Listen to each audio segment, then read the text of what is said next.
Hey, Bill McDonald and Andrew Pyland here. We just started Industrialized Construction Partners about, 7 months ago, Yeah. give or take. We're just here to talk a little bit about our experiences working with project teams all over the country and hopefully add a little bit of value to you as you go through implementing Last Planner system, building an intelligent supply chain on your jobs, and doing tech implementation. We've got pretty diverse backgrounds, I would Yeah. say. You want to kind of talk through yours, do a little introduction first? Sure, yeah. So I come from the special operations community. I was a 31-year vet of the Army. Spent 20 years enlisted and 11 years as an officer. Operated in many countries. I've been to 47, but I think I've actually operated in about 30 of those 47 countries. Worked at varying levels of responsibility. I mean, from being the co-director of the Afghan Secret Service. Yeah. To I've got a standing up- picture of you with Hamid Karzai. Yeah, Hamid Karzai, yeah. Yeah. The guy that they wrote that book about when we pulled him out of the mountains of Afghanistan and put him into power. Yeah. In What was he like, Afghanistan. really quick, if you don't mind me Yeah, interjecting? he wasn't like the media played him out to be. The media always twists stories to get their ratings, and my wife used to ask me that too. And he was a pretty good guy. I spent every day with him for a year and a half. Pretty honest guy, very intelligent guy, very thoughtful guy. And when people would question some of his decisions and everything, there's this saying, you keep your friends close, you keep your enemies closer, right? I mean, it was a very interesting time and a very interesting situation. So, but my take on the guy was he's pretty squared away, and he wanted good things for the country, actually. So then I went on after that to, I was a stockbroker for Merrill Lynch for a little while. Been at some startups in the contracting world. Worked with a lot of different individuals to include, medical professionals from the doctor level on down to the nurse and paramedics. I've worked with, guys that have been around the world and known all kinds of crazy things, and now here I am in commercial construction, applying all those lessons I learned from that special operations training to the practice of lean construction and the last planning system, and it's working out pretty well so far. Yeah, I think so. And kind of talking a little bit about your background, you were a Green Beret. I was a Green Beret, yeah. And you were a medic, right? You were what they call 18 Delta, I think? I was an 18 Delta and an 18 Charlie, so I also have that foundation in engineering and basic construction. Yeah. So, yeah. Very cool. Yeah, and then so you did 31 years in the military, 20 enlisted, 11 as an officer. Yeah, 20 enlisted, 11 as an officer, yep. Yeah. That's right. And then you were, what did you get out as a major? Got out as a major. Yeah. Got out, so done. So you did Done. did your active duty time, did a lot of time in the reserves, Yeah. and then finished up 31 years, and now you're doing this. Yeah. It's been an exciting ride so far. Yeah, well, we're definitely glad you're here, glad you're at the company. Man, one thing I saw through, Aaron Mackin, obviously. Yeah, Aaron's an awesome guy, another former Green Beret. Yeah. Yeah. And part of the reason that I thought it would just be such a good fit is because I've seen how Aaron works with project teams, his ability to build rapport and then go in and do change management. First let's get to know the people first. Is people process technology? Let's get the people on board first. Yeah. Let's build trust, and then let's explain a process. And then once we have a process, let's layer in tech on top of that. Working in construction, I think you were a little hesitant, weren't you, to come over? I mean, I was because, it's a new industry really for me, right? But the application of what I know and what that industry needs, it was a pretty good match. So Yeah. it just took me a minute to realize that and put the pieces together. So day one, walking into a job site, were you a little overwhelmed? I mean, how did you feel about it? I looked at it like what we call a FID mission, right? It's a foreign internal defense mission. I mean, that's the bread and butter of what Special Forces does. And we go to foreign countries, we meet foreign militaries or foreign communities. So there's already a language and cultural barrier. And we've got to go in there and we've got to be able to integrate into the community and then impart knowledge on them to improve whatever it is that we're sent there for, right? So I just looked at it as a FID mission. I'm going into a foreign country, right? And I've got a bunch of indigenous personnel, and I've got to make sure that I can integrate myself there, find some common ground and impart my knowledge so what they do could be more efficient. And quite frankly, it was a lot smoother and easier than I expected. Yeah. And they accepted me well and appreciate my perspective on how to improve things there. And so it's been a pretty awesome journey so far. Yeah, going back to FID, you were telling me a story of when you stood up the first Afghan National Army Battalion in like 2003, right? 2002, 2003? Yeah, so 2002. 2002, that's right. And you told me kind of, you realized that at the outset you weren't having a lot of success. Yeah. And you pinpointed that it was because of a lack of trust. How did you go about building trust? How did you go about being successful? Well, that's a topic that's near and dear to my heart because here in the United States, a lot of it's called bridging trust. A lot of bridging trust has been eroded in the United States. There's a component of bridging trust which is we come from different backgrounds, different communities.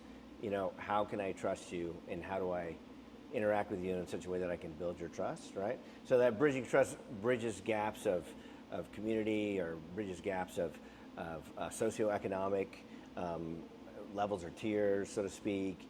And so that bridging trust is what brings a collective community like the United States together as one, like a united nation, right? Common heritage. Right. And so kind of like, you may have come from a different country, but now that you're a citizen of the United States, you're American.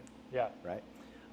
And so, but we're a very individual focused community now, like in the United States. It's like all about me and my accomplishments and what can I do and this and that. And it started to cause some problems. So in the construction industry, where you see that erosion is that the trades are kind of like cliques in high school.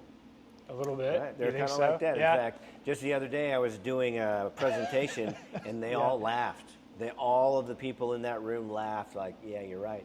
Because steel wants to be with steel and concrete wants to be with concrete and electrical wants to be with electrical, and they don't really trust each other and they don't really want to socialize. They just focus on, I'll do my stuff and get my stuff done. So you make sure you worry about yourself. And that's not really a way to operate a huge, massive project, a $100 million school project or something, very efficiently or very effectively. Yeah. You're barely squeaking by, getting things done, but not very efficiently, not very effectively. And then the environment that you're working on is maybe not necessarily one that you're joyful to go to. I mean, the other day, there was a project where a new trade partner that was new to working with this company came in, and after we did this last planner presentation, the guy was like, oh my gosh, this is incredible. He said the last job, there was no structure, there was no organization, the communication was poor, the timelines and the deadlines and the milestones were so unclear and so disorganized and chaotic that he said every one of us never wanted to go to the job on a daily basis. But we went because we had to pay the bills. And I thought, man, that's a sad way to live out a career or to work on a project that is over a year long, is to not want to go there every day. Yeah. Right? Yeah.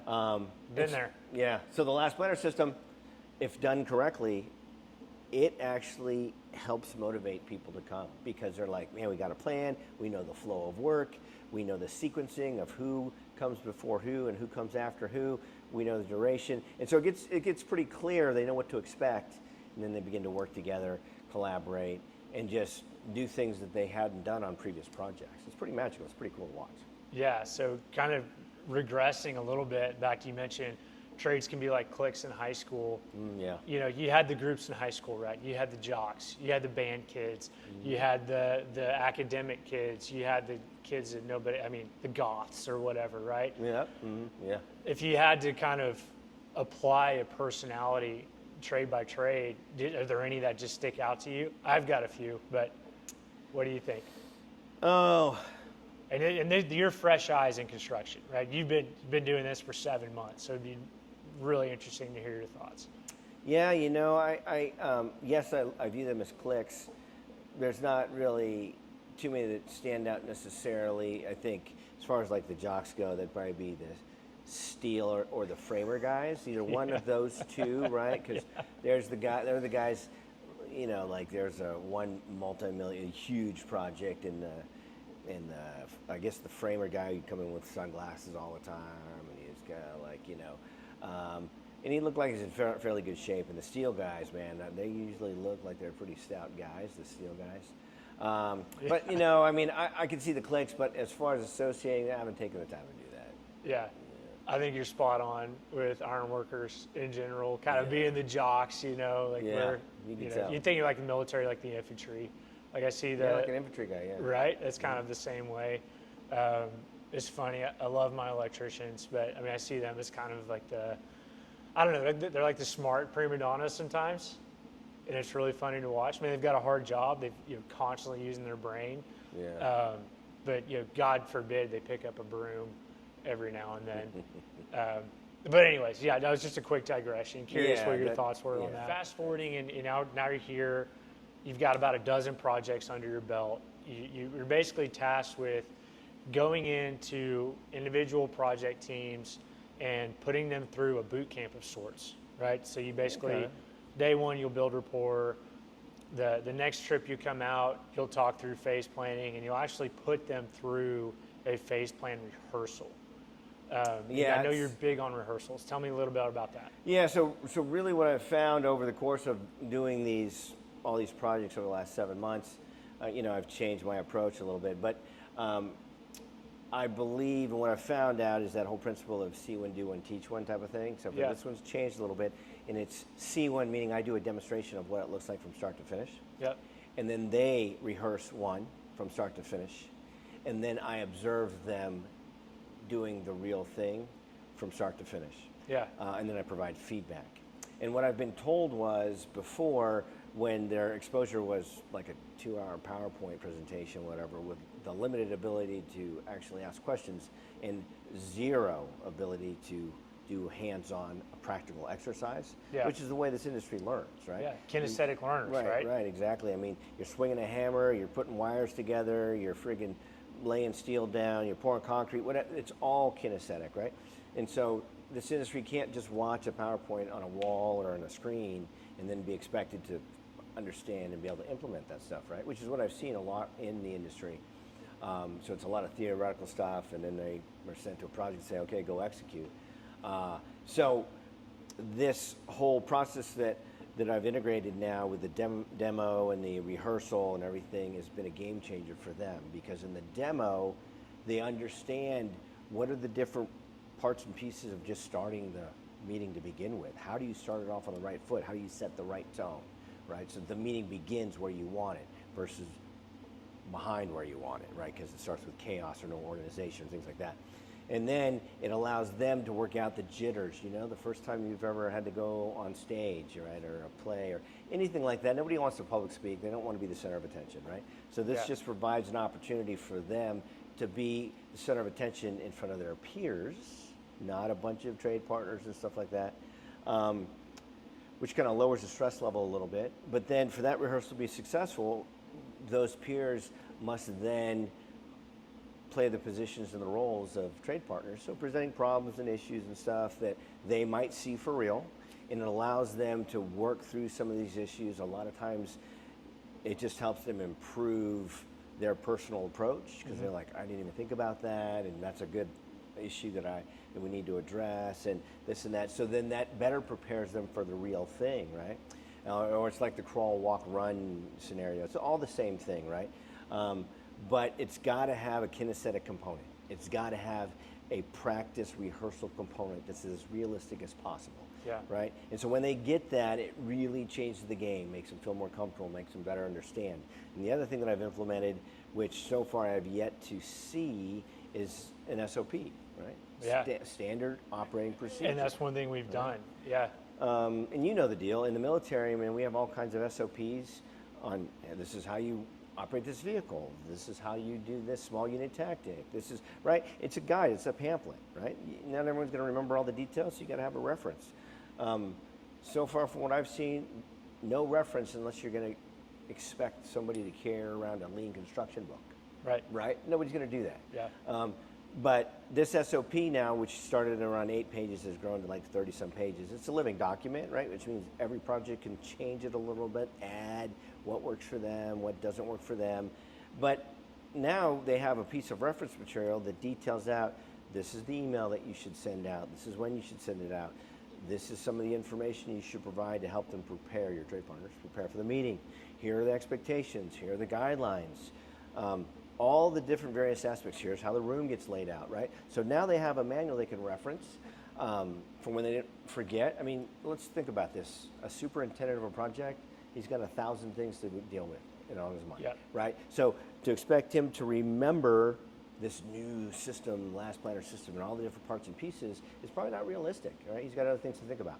So now they have an SOP. Now they have something to reference.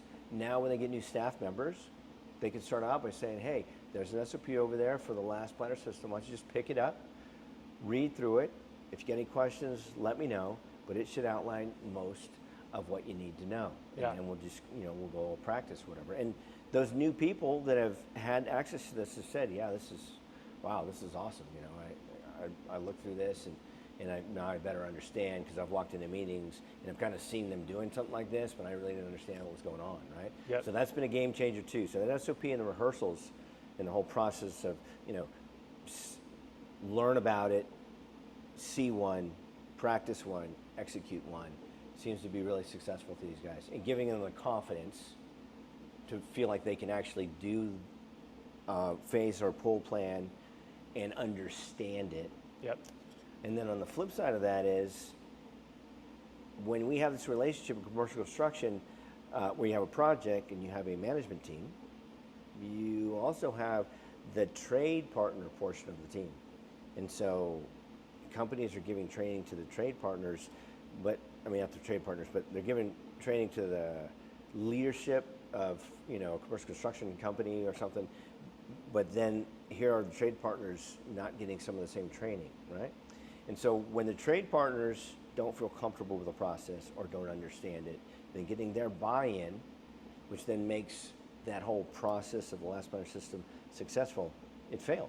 Yeah. Right? So we got to work on equipping the trade partners as well and giving them the knowledge base and the understanding. And once they understand the flow and the sequence, man, they buy in. I mean, it's not like that hard. The guy that was always giving resistance and always giving an attitude, it's crazy, but they become the proponent that really, encourages last planner and helps other trade partners get involved and understands the value and the collaboration that happens, and it's pretty cool. So they will flip 180 degrees once they understand it, and then now they're your best proponent for phase planning. It's pretty cool. Yeah, because you kind of, once you show one person the value and someone buys in, then it starts to turn a flywheel, I think. You start to get more people wanting to fall in and snap in line. Going back to rehearsals a little bit. So from my experience with Special Forces, so a deep, dark secret about me, I was an Army cadet at one point in my life. Yeah. And the summer after my freshman year, I went to Robin Sage. I actually did Robin Sage as a little guerrilla, right? I was 19 years old. I hadn't been to basic training or anything like that. I knew zero. And basically what they did with us is they put us in the woods as this foreign force that had to be molded by this Special Forces ODA, was Operational Detachment Alpha, right? That's right, yeah. Right? That's like, those are the guys who go in and actually do the FID mission. For their final exercise, they came in and trained us, a bunch of 19-year-old cadets who knew absolutely nothing. I still don't know anything, but they taught us how to do an ambush, right? So they said, okay, you guys are going to go out and you're going to do an ambush. I think they made me a saw gunner, if I remember, which meant, right, like I need to be out on security or something. Yeah. And so before they even let us go do this practice ambush in a make-believe scenario, we rehearsed it probably 10 times, from soup to nuts, from starting at where we're starting patrolling in, hitting the objective rally point, releasing out into security, coming back, setting into positions, actually, doing the whole thing, right? Yep. We did that 10 times at least. Before you did your first mission in special operations, how many times did you rehearse that? And how much did that help you when it came time to actually go forth and execute? Well, it's kind of like it's that whole premise about like muscle memory, which that's a whole nother topic. maybe I Yeah. can get into sometime. Yeah. But the more that you do things, the easier it becomes, more second nature becomes. Reflexive Yeah. is what it is, right? Yep. And so what I will say is when you lack the confidence from actual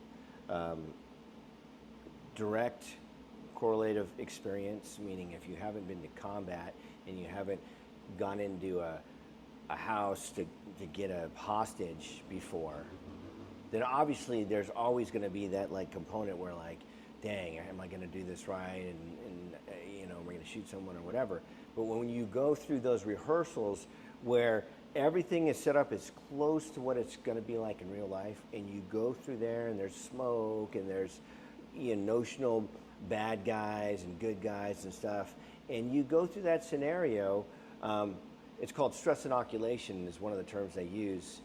It does kind of desensitize you, and it does build confidence, right? It does, and it helps you understand, if you do it enough and there's a slight change, how on a dime to pivot Yep. to continue the mission, right? Now, construction is not nearly as dangerous with some of those things and all that, but we could even do it when we're meeting a G chief. That's just a leader in the mountains of Afghanistan. How are we going to engage with this guy, and how are we going to understand, how to build some rapport with them? And so some of that requires gathering what's called intelligence. Yep. And so with that said, if you translate that to the commercial construction industry, you need to know who are the personalities you're dealing with, Yeah. right? Do you know anything about them? Do you know what their experience level is? Do you know where the company they came from, where the project they came from? And if you just take the time to learn a little bit more than a lot of industry professionals do when they have a project, which they just assume, okay, I got a bunch of trade partners, concrete, steel, and this, and they move forward not really understanding who they're dealing with, then you're already starting off on the wrong foot.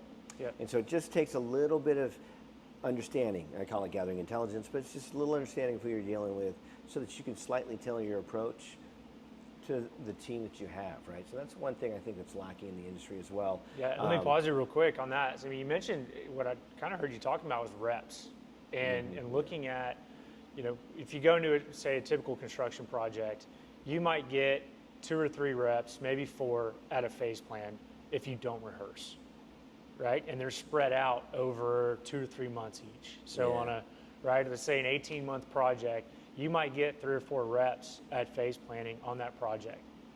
And then you go to the next one. It takes a lot of reps to actually get proficient at something. Yeah. So it depends upon the type of study that you read, and it depends upon the topic of what the study has been on. But basically, in my career, I've learned that it takes 3 or 4 exposures at a minimum before somebody really starts to integrate a new thing. And I'm not talking about a habit. I'm not talking about the 21 versus 66 days of adopting a new habit. Just taking in new information and being able to process that information and utilize that information or retain some of that information. 3 to 4 exposures. A friend of mine in the special operations community found a research project that said it takes 13 times to do a kinesthetic activity, and at that time we were applying it to putting tourniquets on correctly. 13 times to really get it almost like it's second nature, right? So in the special operations community, when we do rehearsals, we would do it probably at least a half a dozen times, and depending upon the seriousness of the mission and the intricacy of the mission, we might do it as many as 12 to 18 times. Right? And so that repetition is key. It's important, right? It's important for the body and the mechanics, but also for the brain, and then for the connection between the two. And let's face it, the commercial construction industry is a manual, kinesthetic-focused career field, right? And so that's how they have to learn, and that's how they put those skills to use. Repetition's key for sure. Yeah, so if you're basically saying it takes at least 3 reps to become proficient at something. If a contractor is only doing 3 phase plans on a project, it could take the whole project for someone to even get halfway proficient at it. And so, given that just how important these phase planning exercises are, we should probably do a little rehearsal beforehand Actually, let me throw in there the proximity in which these rehearsals are done It matters is important too. too, right? So, yeah, having a phase plan once every 6, 7, or 8 months, and apart from each other, that actually does not reinforce that skill set like doing 3 repetitions a week apart from each other, which is how we try to implement this like boot camp type thing, which is no more than a week in between each of these repetitions, so that the information is fresh, the exposure, what you saw, what you're thinking about is fresh, and then you can implement a little bit of it, so then it integrates into your nervous system, right? And then the next one is within a week, and the same thing, and so they retain more information, plus they get more confidence. Yeah. Right? So yeah, that is, they have to be relatively close together, the repetitions, for them to have the lasting effect. Right, because otherwise they start at square zero almost. I mean, it's a perishable skill, as they say. One more thing too is I always encourage these teams. Okay, once you get through that, see one, practice one, execute one, and then knowing that in 4 to 6 weeks we're gonna have another one. I always say, might be a good idea just to have a rehearsal once a month. Okay, to keep those skills fresh, and maybe change up the individual that's doing them, because you may be sick one day or in a car accident unexpectedly, and someone has to step in your position. Yep. And they may think, yeah, I can do this, but until they've practiced or rehearsed in that position, they're not going to truly understand what it's going to be like. Yep. And nobody wants to be thrown into a situation that they didn't think they were going to be thrown into and then perform, right? It's not a cool thing to do. Yeah, so training that project engineer or that assistant project manager and how to facilitate a phase plan is important as well, right? Because that's something I'm sure you lived as a mantra was know the job of the guy below you and know the job of the man above you. I think it's no different in this construction world that we find ourselves in. Absolutely. I've definitely had to fill in as an APM from time to time. So going into some general observations you've had in this space, doing this for 7 months, right? We talked about, we talked about the imperative for rehearsals. We talked a little bit about last planner and how the benefit that you see. But I mean, if you had to pin it down to sort of one just main thing that general contractors are missing, the one thing that they can improve on, what would that be? The art of communication, probably. Okay. And the art of communication falls, there are various facets to that, So one is, when it comes to last planner system, it's the expectation from the higher level leadership for the middle management to execute on something that they haven't received the right training. So that you can fall into that can be into leadership issues or whatever, but the bottom line is that middle management needs to be able to communicate to the higher level that we don't have a full understanding of this, and that higher leadership needs to be able to receive that information, be open to receiving the information, and realizing, okay, am I setting my middle management up for failure in having unrealistic expectations, which then just frustrates the middle management, right, and forces them, for lack of a better term, to try to execute very poorly on something, only so that the upper management is happy with this product that looks like they're doing. So they can tell a good story, right? Yes, they can tell a good story. And so then at this middle management level, it's the way we communicate with our trade partners and the project teams, right? Yeah. Some are old school, some like to do it a specific way. I very much understand frustration. I very much understand the whole wordplay when we like to embarrass a trade partner or we like to call them out and things like that. But in this industry, really, that's not effective in getting what you want. So learning how to communicate that, all right, look, I see there's a problem. I see you're struggling with a problem.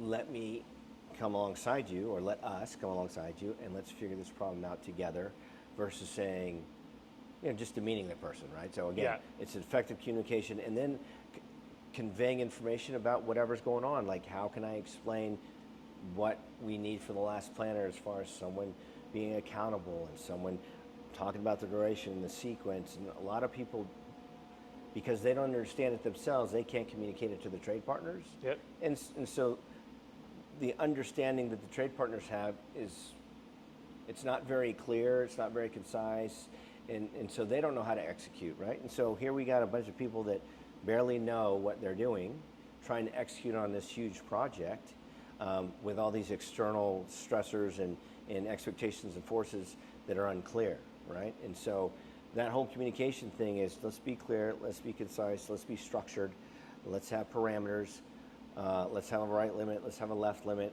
let's have guidelines. You know, these basic things that make it easy. It's a framework that makes it easy for a large project to be successful and fluid, because everyone understands what they're supposed to do and how they're supposed to do it. Yeah, so clearly defining roles, clearly defining expectations, communicating expectations effectively. Yes. You know, from my experience, one thing I've seen is GCs love to play the gotcha game.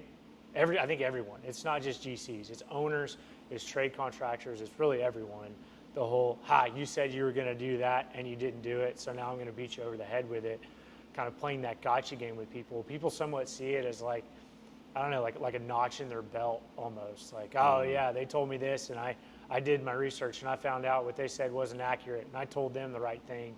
I think right, I'm not, yeah, you've seen it too.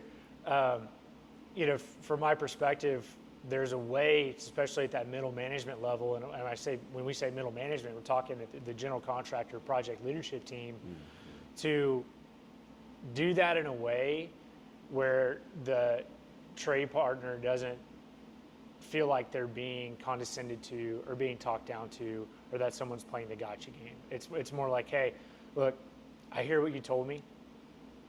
Here's how I see it. This is reality, what I'm seeing on the ground. Let's talk about how we come to a good solution here. I'm not saying you have to be nice. I'm not saying you have to be touchy-feely and give hugs and everything at the end of the project. But there's definitely a level of professionalism and professional respect that's lacking in a lot of ways. And I think it starts ultimately with communication. And one book I've read is called How to Win Friends and Influence People. I know you've read it. It's a classic for sure. It's a classic. Yeah. You know, 48 Laws of Power might be the same book, but from a pessimistic perspective, maybe. But ultimately, I think it is. I think it's being able to talk to people and get them in line with your vision for the project as leadership, and make them happy to do it. And that's tough. I mean, you have to navigate the human terrain to do that. Yeah, definitely.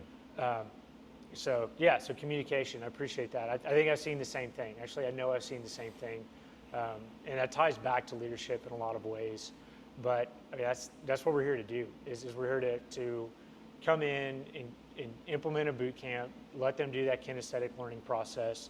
So the phase planning, the weekly work plans, the daily huddles are like second nature. They don't have to think about it. Yeah. So from there, they can actually go in and better navigate that human terrain and focus on that, instead of having to focus on the mechanics of getting sticky notes up on the wall. Yeah, no, you're right. Yep, that's, you know, I tell the leadership team that, you know, you set the tone for the project, you set the expectations for the project, and it begins from the initial interaction, like the very first interaction, right? And so you mentioned leadership. That's a big thing that's near and dear to my heart, right? And that's leading by example. And so a lot of times, and this happens with parents, sometimes it happens with people high up in the chain of a corporation. I've been there, done that, got the t-shirt, and I don't have to do it anymore, kind of thing, right? Yeah. And that only holds true or is relative in very small situations and cases, right? I think now, in order to get a project team, a portion of how to get a project team where you want it is to lead by that example, right? You ask people to put their phone on silent, well, then you should be putting your phone on silent, right? Yeah. You ask them to focus on the meeting, then you should be focused on the meeting, right? You ask them to be respectful, then, well, you should be respectful, right? Yeah. But a lot of times that's not what happens, because, you know, I'm not right, wrong, or indifferent or whatever, but GC's like, well, I'm the head guy, and so I'm the one that's running this project. And so that superintendent's gonna, you know, they just feel that they're used to being in that position. Whereas if they just understood, if you slightly changed the way that you interacted with these individuals, you would be showing them what you expect of them, Right? Yeah. So it's much easier for them to show up on time if you show up on time, right? Yeah. But I've seen a lot of inconsistencies in the industry with leadership when it comes to that. Yeah. The expectations are not what they're exemplifying, and of course, inherently, you're going to have a problem.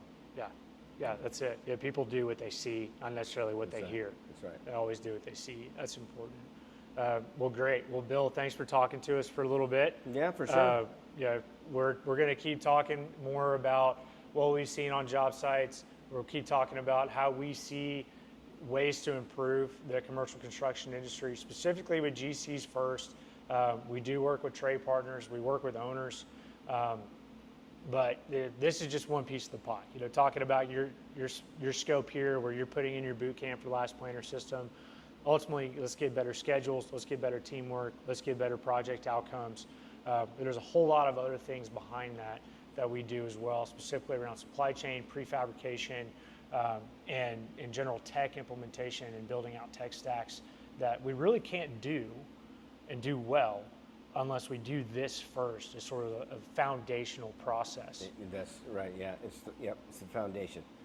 Yeah. Yep, trust, communication, respect, workflow, all those things need to be implemented by the people on the ground. Yep. And then they can benefit and move on to the next level with all those other tools. Yeah, yeah, and ultimately what we do, it all goes back to supporting the people who put the work in place. Just like, you know, when we were officers, we understood our job was to support the troops on the ground. You know, that riflemen out there on the front line, like that's our job is to support that person. Our job is to everything we do is in support of them, and that's an approach that we hope to sort of change the paradigm in construction to understand that we support the person who's actually putting value in on the job, and it starts in the job trailer with how we lead and communicate. So thanks, Bill. Yeah, We'll shoot more of these. Appreciate you coming out, and we'll see you on the job site.